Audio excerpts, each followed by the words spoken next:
My name's David Stott. I'm from the northwest of England. I was diagnosed 5.5 years ago with idiopathic pulmonary hypertension, and it came out of the blue. So I was 36. I was diagnosed quite quickly, really. I'd been quite active and very fit for all my life, playing lots of sports, lots of running.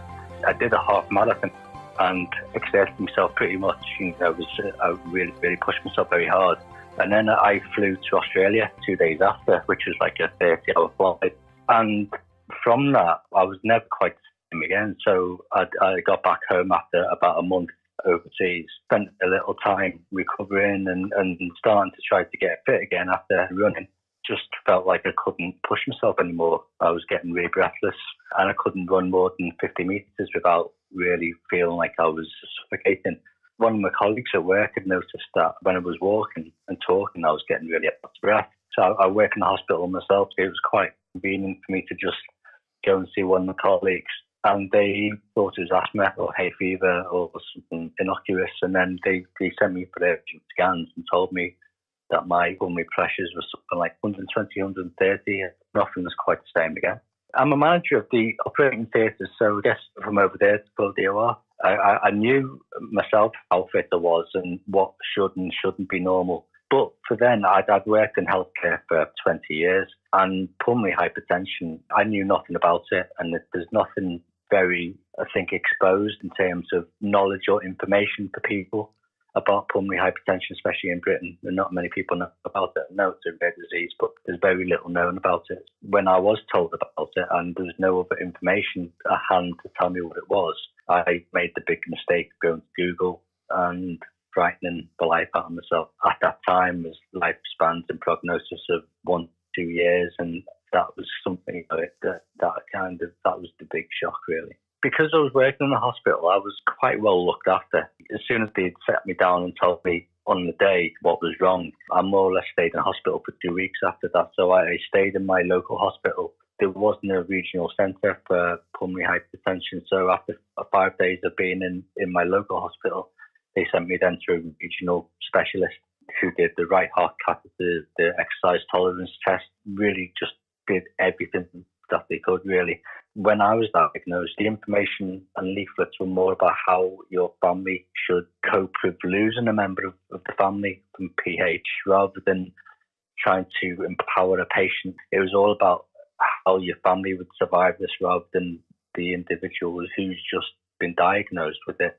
So it was quite bleak and it was, very scary. So it got to a point where I was too scared to move. I'm basically now still 5.5 years on the same therapy that I was when I was first diagnosed, sildenafil, 3 times a day. I don't take anything else and I've not needed anything else from diagnosis to now. Been asymptomatic, so I've never had blackout. I'm not able to live a normal life. I can still run, not as fast as I used to, but I'm not as young as I was either. I haven't got a 4th gear, so I can't sprint a lot. I can jog and I can do the exercise classes. It's not impacted on my job and it's not impacted on anything else. I think the only thing that it really impacted on was psychologically. When I was diagnosed, there wasn't a lot of support from the perspective of mental illness and how to cope with it. I think the support and counselling has improved greatly. There's only so much distraction can do before you really start to weigh heavy. I think looking back, you have to relearn your body. And I think that's one of the hardest things, that initially there's a lot of paranoia and there's a lot of fear that every time you get a cold, once you've been diagnosed, you automatically worrying that it's something else. You tend to always try to attribute something that you'd normally have to actually being a PH symptom. So a cold, flu, any aches and pains, worrying that it's something more sinister. There are sad stories, but there are also a lot of positive stories. And it seems to be younger people showing up with his life after diagnosis. And I think there wasn't that 5 6 years. But when I got diagnosed, I was in a position where I was working a lot, caught in a rat race, and I wasn't doing a lot of what I loved. And when I was then diagnosed, it enabled me to take a step back and say, well, what do I want to do with the rest of my life? If it was the last year, what do I want to do? So I started playing guitar, but I'd not been in bands. So I consciously said, well, I'm going to join a band, going to try to enjoy myself. The name of the band is Ward 16. It's based upon patients in the mental asylum. We like to dress up a little bit. We're a bit like Alice Cooper or Rocky Horror. So when we're on stage, we're all acting out and getting bloody, and so it's a visual show, like a bit like theatre.